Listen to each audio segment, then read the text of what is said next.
Қайырлы күн достар, менің арнама қош келдіңіздер. Видеоны көрмес бұрын менің арнама жазылуды ұмытпаңыздар. Бүгін сіздерге 10-15 минутта дайын болатын пиццаның рецептімен бөлісетін боламын. Бізге керекті заттар осылар. Өте оңай әрі тез дайын болады. Дәмі де өте керемет болады. Ең алдымен жұмыртқамызды дайындап аламыз.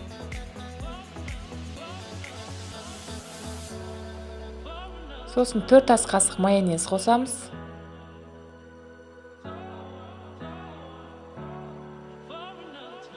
Және 4 ас қасық қаймақ қосамыз. Қаймақтың майлылығы және пайызы маңызды емес. Жақсылап араластырып аламыз.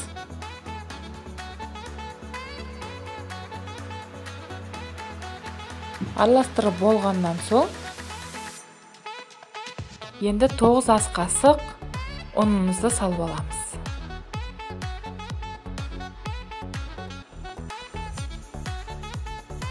Ұнымызды салып болғаннан соң жақсылап араластырамыз.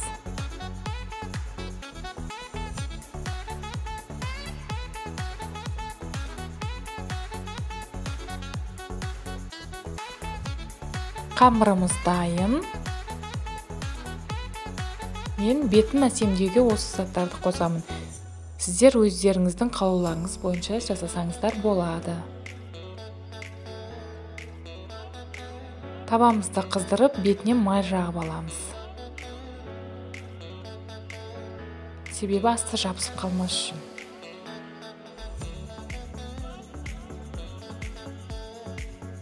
Қамырымызды салып аламыз.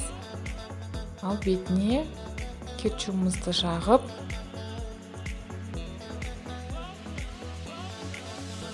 помидорымызды және болгар бұрышын салып, осылайша өздеріңіз қалауларыңыз бойынша әсемдей берсеңіздер болады.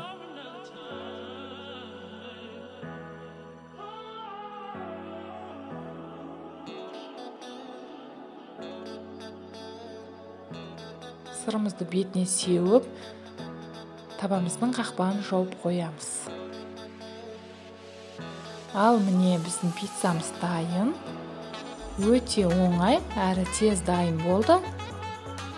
Сіздер де жасап көріңіздер. Сіздермен болған Әйгерім Болысбек.